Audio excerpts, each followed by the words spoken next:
everybody, what's up? My name's Danielle, and you're listening to the Keep Calm and Read On podcast.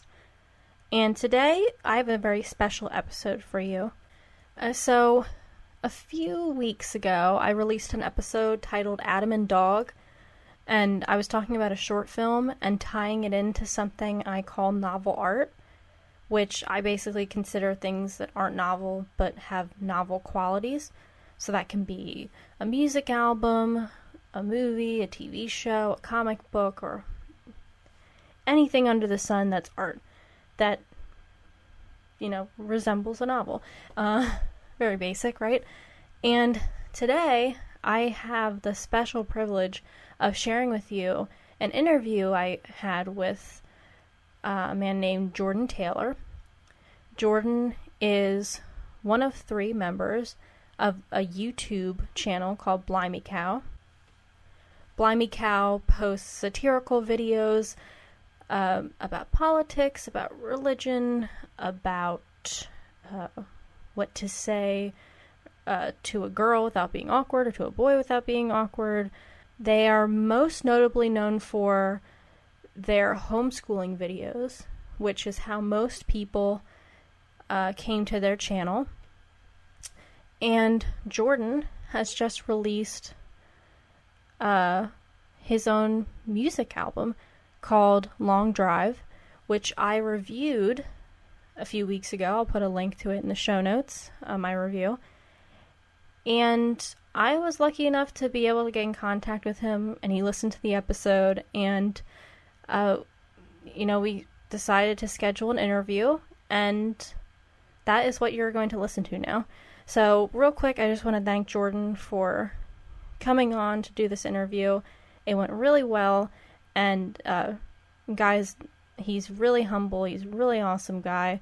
I can't wait to, or hopefully, speak with him in the future, and yeah, I really hope you enjoy this interview.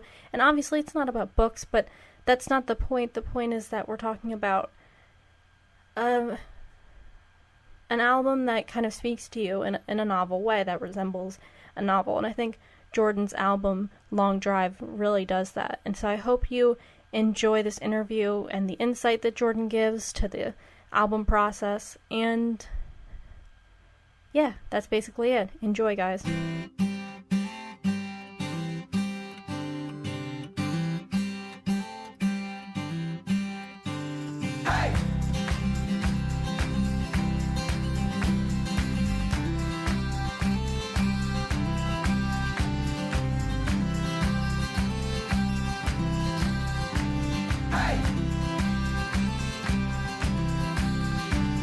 So, for those who aren't familiar with you, Jordan, or who you are, what you do, can you give a brief summary of who you are and what you do for a living? Yeah, my name is Jordan Taylor, and I guess I'm technically a YouTuber. That's what they would call me.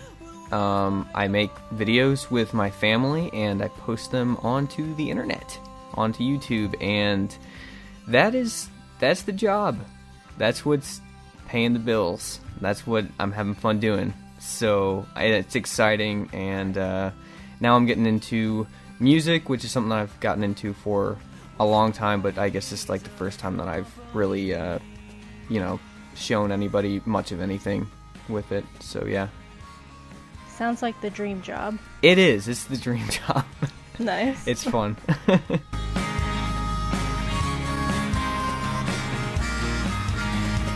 It's not hard to be a no one.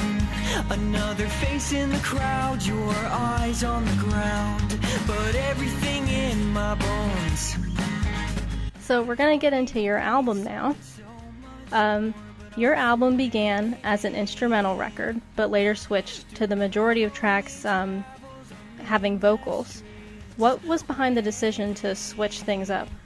Well, actually, I had a majority of the songs already done. I had a lot of the instrumental stuff for the record. I had it, and or at least ideas of what I wanted. It wasn't going to take too much time to get it recorded, really. And as I was in the studio kind of doing it, my producer was like, this would sound really good with lyrics. And that was the first time that I had ever even, considered that. And it was kind of like, I don't know, it was kind of last minute and so I basically just took everything that I had done, except for the song Beginning, which is on YouTube, that I posted probably like 2 years ago at this point. That was really the only song that we saved from the instrumental stuff that I had recorded. And I hadn't recorded a lot. I had just recorded some basic ideas for what I kind of wanted to do, just to show him what I wanted to do. And then after that, I basically just like went off by myself for like, not going to the studio for a year or something like that. And then I wrote everything, and that was the first time that I had written lyrics ever. I had never even really tried. I mean, a little bit before, but nothing really serious or anything like that.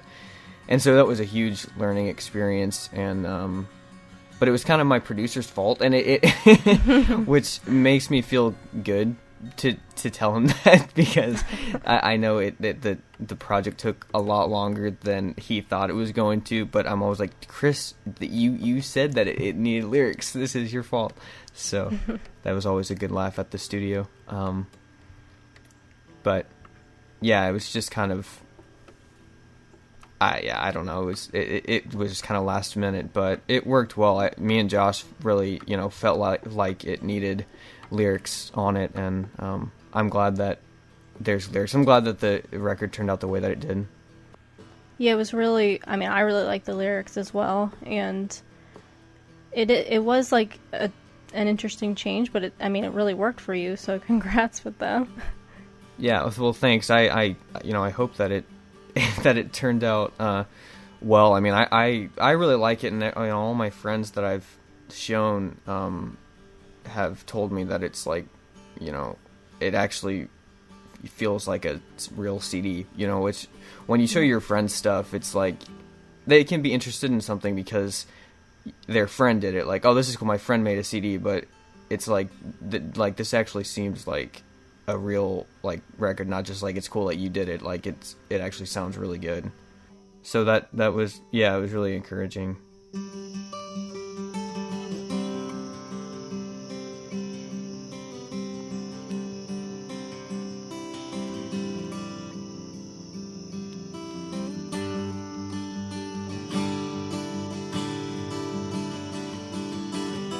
Keeping on the same path as the previous question, the album also started out being titled If You Don't Have Anything Nice to Say, which when I first read that, I thought, oh wow, that's very, in a sense, Blimey Cow. It's almost sounded satirical in a sense. Right, I don't know if I'm correct, yeah.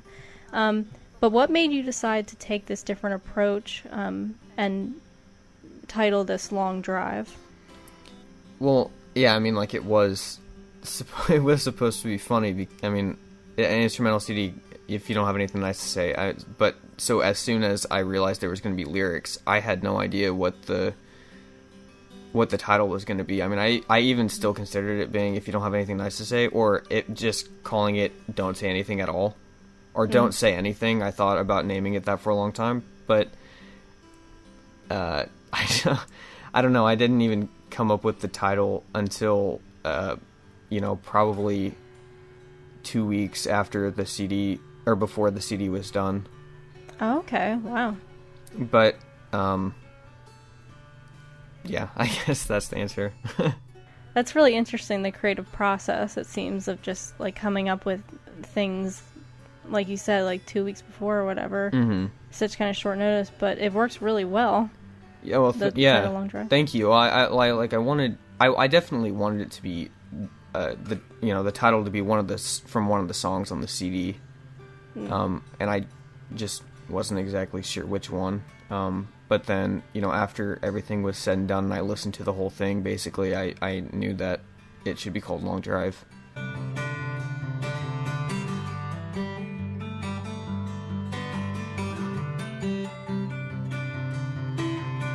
Now, this will be my last question about, the past and instrumental records. Would you ever still consider doing an instrumental record? Like, is that something you're passionate about, or do you even plan to make another record? We'd love to see one from you, but Yeah. what are your plans? Yeah, it's funny, like, when I sit down and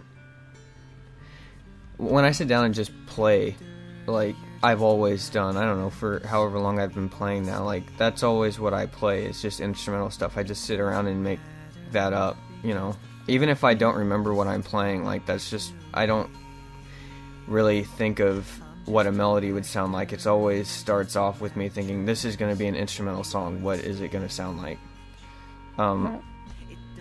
So I, am I ever going to do like a fully instrumental CD? I don't know, but because it always there just feels something like I'm very aware of my limitations as a musician. I don't understand music. I don't know the first thing about music theory, and I'm very aware that, like, me compared to John Butler or Andy McKee or all these guys that I really look up to, who are really, super famous, instrumental guitarist. Not that John Butler always does instrumental stuff, but he's very capable of that, and his stuff is amazing. I know that my stuff isn't as good, and I know I'm never going to be that good because I'm not going to practice enough to get that good. I have other stuff I need to do. So that's why I know that adding lyrics, and I'm better at writing simpler stuff, and then simpler stuff that sounds, that I enjoy, that I like, and so I just added lyrics to a lot of that stuff, and it felt fulfilling at the end of that. So I don't know if I'm going to do just an instrumental album, but I would. I'm probably, if I'm sure that I'll end up doing another CD at some point, and on that I'm sure there's going to be an instrumental track at least on it. I can't imagine that there wouldn't be. But the echoes bound up in my head.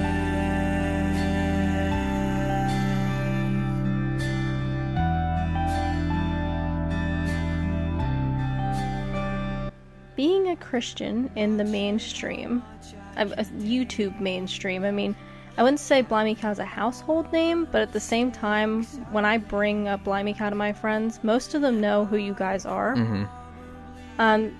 Do you feel, or did you feel any sense of obligation when writing this record to maybe keep it clean or limit it to a certain bubble?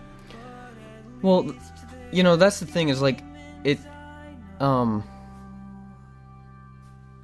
I feel like the CD, like the way it is now, is not that it's not clean. It's definitely clean, but it's that I think it's a lot different than people would expect that it was gonna be. Like, it's not, like a lot of the songs, or not a lot of them, a few of them, are like pretty dark at times, and I feel like that was like that I wasn't just trying to keep it like, okay, I know that people that watch, Blimey Cow are gonna think that I'm gonna write stuff that's kind of like happier, or that is more like you know what I'm saying? Yeah. So yeah, I never, I don't know. I wasn't just writing it to be like, I know that this is what people are going to listen to. I didn't know if anyone was even going to listen to this, if it was going to be so different from what they thought, but it was something that, it was all that I could write, because it was all that I knew, you know what I mean? Right. So Yeah, I guess it's clean because that's what I know. I don't, it's not like that is something that I was like, oh shoot, I wish I could, talk about this or say this, and the CD is as honest as it can possibly be.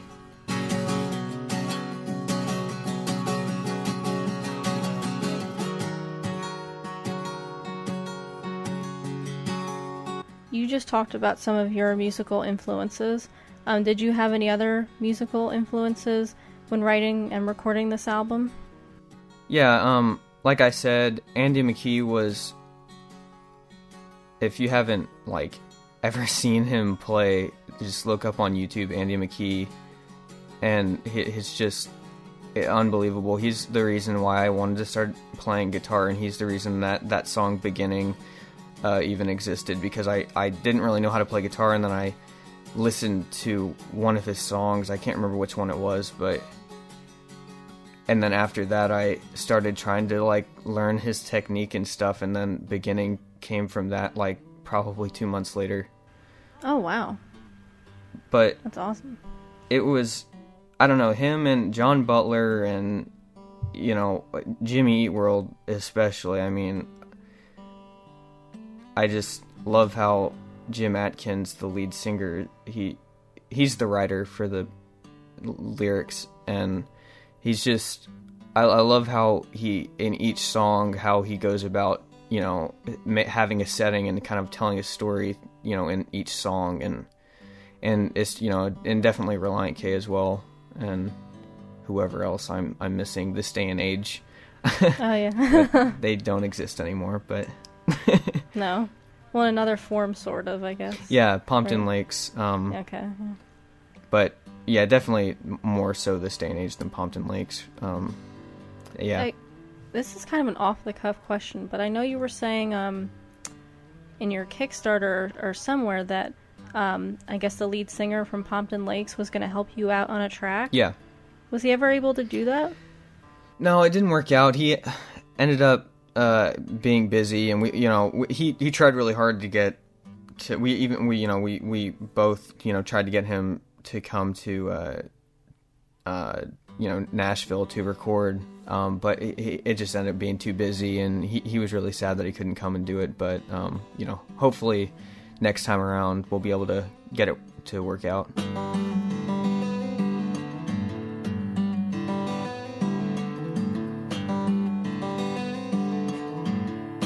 Something that popped up to me when listening to this album was, we live in a world where music is kind of, I wouldn't say thrown in our face, but we're constantly exposed to music through iTunes, through YouTube. Tons of people are trying to get their music out there, and music is so readily available to us that, we just listen to the old random thing. What would you say to someone to get them to check out your album versus all the other stuff out there?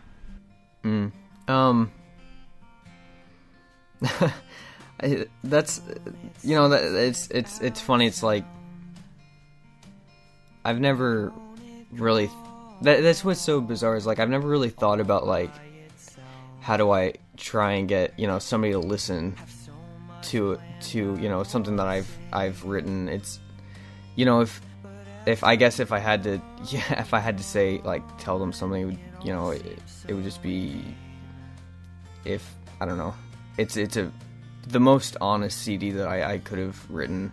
So if you're into CDs that are not just like a product of something, but they're actually like someone really, spent a lot of time and was very invested in like every piece of the project, then this would probably be the CD for you. Well, it's a good answer because, and I'll say this again, like, I thought the record was very honest.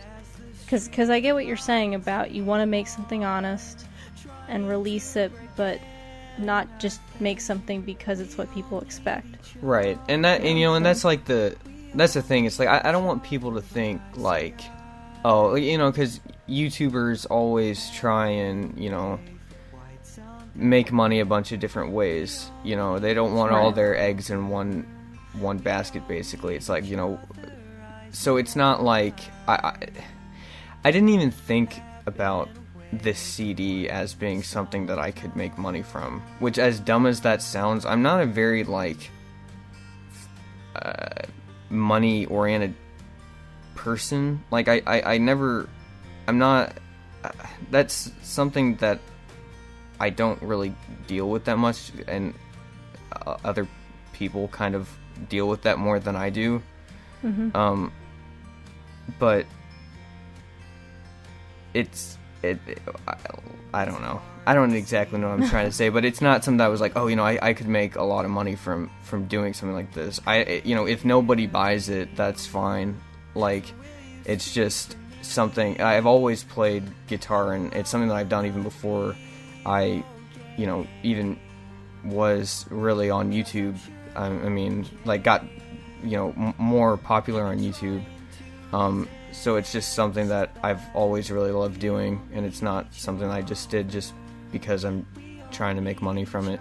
But I see I have been away for quite some time. We all need each other. Now that you have created an album, you've created something, like a physical thing you can hold in your hand. Because I know you create YouTube videos all the time, but it's something you can hold in your hand and hand out to people and stuff. What would you tell aspiring creators is the most important thing to remember? I would say to, not get caught up in thinking that you have to know everything before you can do anything. Just start doing something. If you feel like it's something that you need to do, don't worry about, how you're going to get your target audience or how you're going to market everything, how you're going to do this or that. Like, just do something. Just start doing it, and then you'll figure it out as you go. Like, I didn't know the first thing about any of this, anything about how to make a CD or anything like that. And I just started to write and started to make demos and started to fix those demos until you have like 1 million demos of everything, and you can see how it's evolved. Like, just start to, create something that you're, passionate about, that you're excited about, and it'll all work out for you in the end. It's freezing cold tonight when breath escapes. It's like my spirit in plain sight. It looks so fragile, dancing in darkness, then disappears. So, ultimately, once people sit down, listen to this record in full, what is something that you hope that they'll take away after listening to it? Probably the I don't know, the CD ends with Don't Let Me Go. I would say, like, even in rough times and stuff, that you're not alone. That would probably be what I would think that I would want somebody to take away from listening. Don't let me go, don't let me go, don't let me go, oh. Don't let me go, don't let me go, don't let me go, oh. Now, I've got to ask you one more question, since this is a book podcast. Got to tie it back. So, I think I'm correct in saying, correct me if I'm wrong, you were an English major in college? Yeah, that's right. Okay. So, I'm assuming you've read lots of books. Yes. In college. If you could bring one book with you on a long drive or a road trip, and I have to stress when I say this question, that you wouldn't be reading while driving, because I thought of that when I was writing it. I was like, what would the book be? And it can be a book that you read for school or for pleasure, or what have you. I would probably have to go with The Great Divorce by C.S. Lewis. I didn't even read that. I didn't read that book in college or anything, but it's just so good. There's just a lot of truth in it, and you can learn a lot from it. It's definitely a cool perspective. Yeah, so next time you're on a long drive, if you're not driving, I would definitely get The Great Divorce. I'm about to go on a long drive, so maybe I should bring that with me. Get it, man. If you haven't read it, it's really good. Okay. It's kind of sad to say the only C.S. Lewis books I've read are the Narnia books, so I have tons of other books by him, I just haven't read them yet. I've so. only read, like, everyone's going to hate me for saying this, but I've only read, like, the first two, whatever you consider the first two. It was The Lion, the Witch, and the Wardrobe, and then the next one, the Prince Caspian. Yeah, those are the two I've read. Okay. So, don't hate me. Yeah. No, I'm not like I like Narnia a lot, but it's not my favorite series. Yeah. Well, Jordan, it was really nice having you on the show, and everybody, please check out Jordan's album. It's called Long Drive. And what date is it coming out to iTunes? June 26th.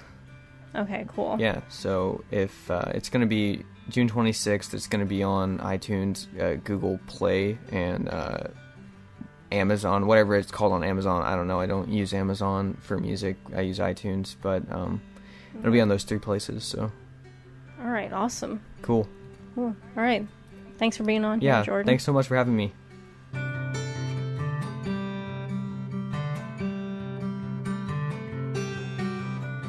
That was Jordan Taylor from Blimey Cow.